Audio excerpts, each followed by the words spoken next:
নমস্কার সবাইকে, the Bengali compass চ্যানেলের আরও একটি ব্লগে সবাইকে স্বাগত জানাই।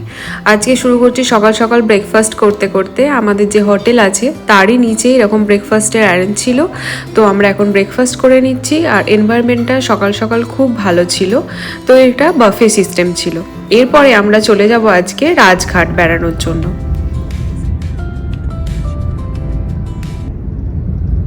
এখন একটা ক্যাব বুক করে নিলাম, আর ক্যাব বুক করে আমরা চলে যাচ্ছি রাজঘাট দেখার জন্য। তো আমরা যেহেতু এখানে খুব কম সময়ের জন্য এসেছিলাম, আমরা চেষ্টা করছিলাম কম টাইমের মধ্যে কতগুলো জায়গা ঘোরা সম্ভব, তাই আমরা এরকম ক্যাব বুক করে করে যাওয়ার চেষ্টা করছিলাম।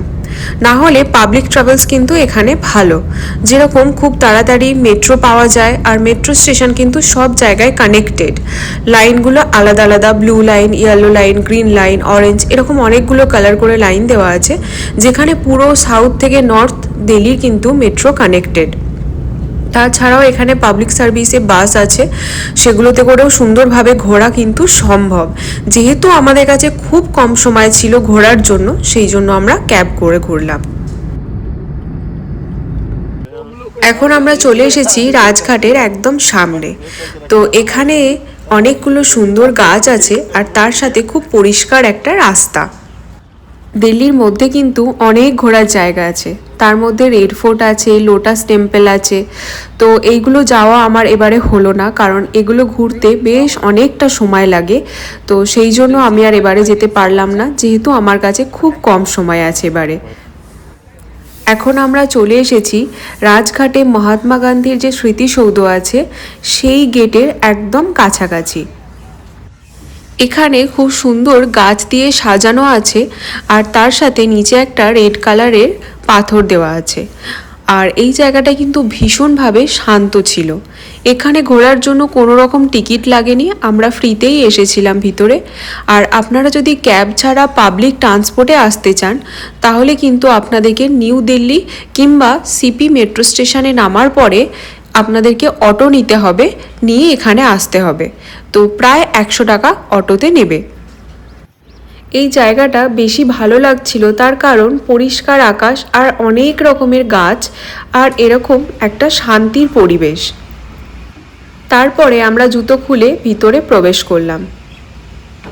এখানে আসতে হলে জুতো খুলে আসতে হবে, তাই জুতো রাখার আলাদা করে ব্যবস্থা ছিল। আর এই আমরা এখন চলে যাব স্মৃতিসৌধের একদম সামনে। তো দুপাশে এরকম সুন্দর রেলিং দিয়ে ঘেরা ছিল, আর মাঝখানে রেড কালারের স্টোন দিয়ে একটা রাস্তা করা ছিল, যেটার উপরে এখানে গ্রিন কালারের কার্পেট দেওয়া আছে, যাতে মানুষের হাঁটতে পায়ে গরম না লাগে। আর এই হলো সেই স্মৃতিসৌধ। 1948 সালে 31শে জানুয়ারি মহাত্মা গান্ধীকে উৎসর্গ করে এই কালো রঙের মঞ্চটি বানানো হয়েছিল। আর এই মঞ্চের এক প্রান্তে এরকম অগ্নিশিখা সবসময় জ্বলতে থাকে, তার কারণ মহাত্মা গান্ধীর যে দাহস্থান ছিল সেই জায়গাটিকে চিহ্নিত করার জন্য। এই হলো সেই অগ্নিশিখা, যেটা সব সময় জ্বলতে থাকে। তার সাথে এরকম সুন্দর করে ফুল দিয়ে সব সময় এটা সাজানোও থাকে। রাজঘাটের কিন্তু অনেকগুলো গেট দিয়ে এন্ট্রি করা যেতে পারে। তো এই দিকে যে গেটটা আছে সেটা থেকে কিন্তু মেন রোড খুব কাছে ছিল। আর আমরা ওইখানে দেখার পরে এখন চলে যাব অন্য স্মৃতিসৌধ আর বীরভূমি যা কিছু আছে সব কিছু দেখার জন্য। আমরা এখন রাজীব গান্ধীর উদ্দেশ্যে বানানো বীরভূমি সেখানে চলে যাব। এই হলো সেই বীরভূমি, যেটা কালো পাথরের উপরে ছোট ছোট অনেক স্টোন দিয়ে পদ্মফুলের আকারে বানানো। এটা বানানো হয়েছিল তখনকার প্রধানমন্ত্রী রাজীব গান্ধীকে উদ্দেশ্য করে। এছাড়াও রাজঘাটের আশেপাশে জওহরলাল নেহেরু, ইন্দিরা গান্ধী এবং লাল বাহাদুর শাস্ত্রীর মতো মহান নেতাদের স্মৃতিসৌধ কিন্তু গড়ে উঠেছে, যেমন শান্তিবন, শক্তিস্থল ও বিজয়ঘাট। এই জায়গাটা ছিল লাল রঙের পাথর দিয়ে ঘেরা একটা জায়গা, আর মাঝখানে পদ্মফুল চাষ করা, আর তারও মাঝখানে আছে সুন্দরভাবে গাছ দিয়ে সাজানো। রাজঘাটের ভিতরে পুরো জায়গাটাই কিন্তু এরকম লাল রঙের পাথর দিয়ে রাস্তা তৈরি করা। এই জায়গাটি কিন্তু পুরোটাই এরকম লাল রঙের পাথর দিয়ে রাস্তা তৈরি করা, আর তাছাড়াও সবুজ গাছপালায় ঘেরা আর প্রচণ্ড শান্ত একটি জায়গা। এখানে কিন্তু অনেক বিশিষ্ট নেতা ও প্রধান অতিথিরা আসেন শ্রদ্ধা নিবেদন করার জন্য। আমরা রাজঘাটে এসেছিলাম খুব সকালের দিকে, 9টা সাড়ে 9টার দিকে, আর এখন আমাদের রাজঘাট ঘোরা হয়ে গেছে।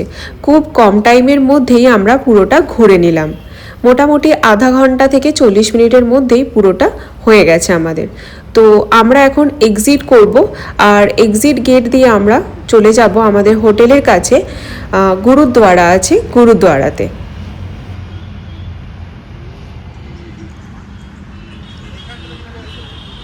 আমরা এখন অটো বুক করে যাচ্ছি, আর মাঝখানে আমরা সিপির উপর দিয়েই যাচ্ছিলাম। তো এই হলো সিপির সেই সুন্দর দেখতে বিল্ডিংগুলো।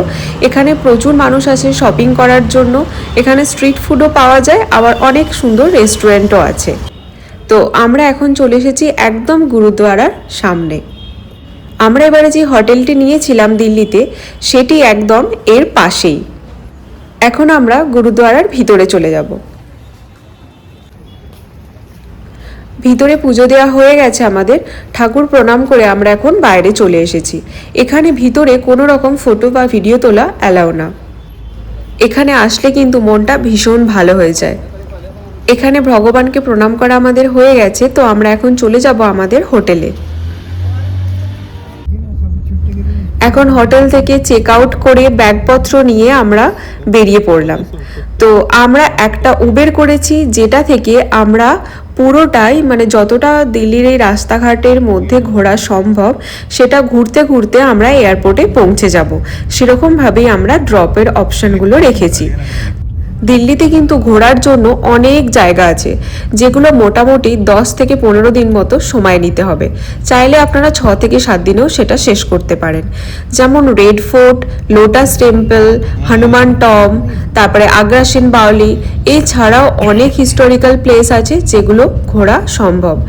তো এবারে আমরা কোনো জায়গায় ঘুরতে পারলাম না সেরকমভাবে, যেগুলো খুব কম টাইমে ঘোরা সম্ভব সেগুলোই আমরা গেছি।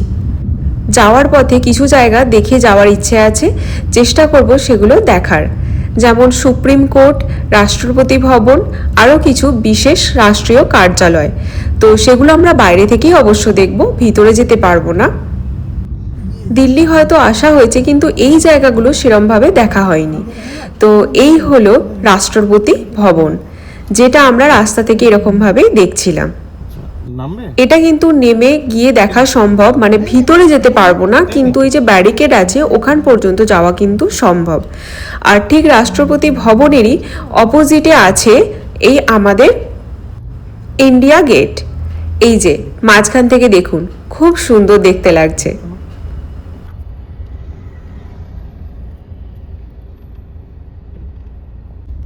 এই যে অপোজিটে হলো ইন্ডিয়া গেট, যেখানে আমরা কাল সন্ধেবেলায় এসেছিলাম, আর সেই সময় সমস্ত কিছু বন্ধ হয়ে গিয়েছিল। আমরা বাইরে থেকেই দেখেছিলাম, আর এখনও আমরা দিনের বেলা বাইরে থেকে দেখেই গাড়িতে করে চলে যাচ্ছি।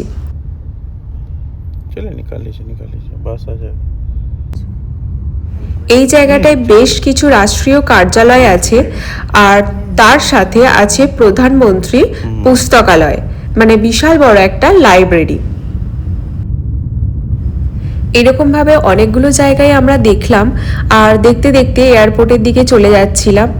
তো পুরো জায়গাগুলো কিন্তু আপনারা পাবলিক ট্রান্সপোর্টে ঘুরতে পারেন, কিন্তু অবশ্যই মেট্রো থেকে নামার পরে আপনাদেরকে অটো কানেক্ট করতে হবে। দিল্লির রাস্তাঘাট কিন্তু ভীষণ পরিষ্কার, আর তার সাথে সুন্দর গাছপালা দিয়ে ঘেরা। আমরা এখন চলে এসেছি এয়ারপোর্টে, আর এয়ারপোর্টে আসার পরে দেখলাম যে এখানেও সেলফ চেকিংয়ের ব্যবস্থা আছে। তো আমরা এখানে সেলফ চেক করছিলাম, আর করার পরে টিকিট প্রিন্ট আউট করছিলাম। আমাদের চেক ইন কমপ্লিট হয়ে গেছে, আমাদের বোর্ডিং পাসও চলে এসেছে। তার সাথে লাগেজের যেই প্রিন্ট আউটগুলো লাগবে সেগুলো নিয়ে নেব, আর তারপরে এখন লাগেজগুলো ড্রপ করে দেব। সেলফ চেক আউট করার ব্যবস্থা আমি এখানে প্রথমবার দেখলাম, এর আগে কিন্তু আমি দিল্লি এয়ারপোর্টে সেলফ চেকিংয়ের ব্যবস্থা দেখিনি। তো এখানে ব্যাগেরও ছিল এরকম সেমভাবেই সেলফ চেক ইন। ব্যাগটা ড্রপ করতে একটু প্রবলেম হচ্ছিল, যাই হোক এখন ড্রপ করা হয়ে গেছে। তো এবার আমরা ভিতরে চলে যাব। আমাদের দিল্লি থেকে কলকাতার যে ফ্লাইট ছিল সেটা টার্মিনাল 1 থেকে ছিল, তো আমরা এখন টার্মিনাল 1-এর একদম ভিতরে চলে এসেছি। দিল্লির এই টার্মিনালও কিন্তু বেশ বড়, আর এখানে উপরে রয়েছে ফুড কোর্ট, আর আমরা এখন ফুড কোর্টে চলে যাব কিছু খাওয়া দাওয়া করে নেব। তার কারণ আমরা সেই সকালে ব্রেকফাস্ট করে বেরিয়েছি আর এখন প্রায় দুপুর হয়ে গেছে। তবে এয়ারপোর্টের ভিতরে ডেকোরেশন নিয়ে সত্যি কিছু বলার নেই, যে হাতিগুলো দেখুন কি দারুণ দেখতে লাগছে। ইভেন প্রত্যেকটা জিনিসই এখানে খুব সুন্দর ছিল। আমরা একদম চলে এসেছি ফ্লাইটের সামনে, এখন ফ্লাইটে উঠে যাচ্ছি। এবারের ঘোরা আমাদের এখানেই শেষ। তবে এবারে আমরা অনেকগুলো জায়গা ঘুরেছি, আগ্রা, মথুরা, বৃন্দাবন, দিল্লি। তবে ঘোরার শেষে যখন বাড়ি ফিরে যাই, বাড়ি ফেরার আনন্দ তো অবশ্যই থাকে, আর তার সাথে এতগুলো জায়গা ঘুরলাম তার জন্য একটু মন খারাপও থেকে যায়। ফ্লাইট এখন টেক অফ করছে, তো দিল্লিকে বাই বাই এবারের মতো। আমাদের ফ্লাইট এখনই কলকাতায় ল্যান্ড করে যাবে, তো কিছুক্ষণের মধ্যে আমরা বাড়িও পৌঁছে যাব। আরও একটা জিনিস, কিছুদিনের মধ্যে আমরা সবাই মিলে আবার বেড়াতে যাচ্ছি, পুরো ফ্যামিলি মিলে। সেটা খুব মজাদার হবে আশা করি। এই ভিডিওটা যদি ভালো লাগে চ্যানেলটা সাবস্ক্রাইব করবেন, ভিডিওটাতে লাইক করবেন। দেখা হচ্ছে পরের ভিডিওতে।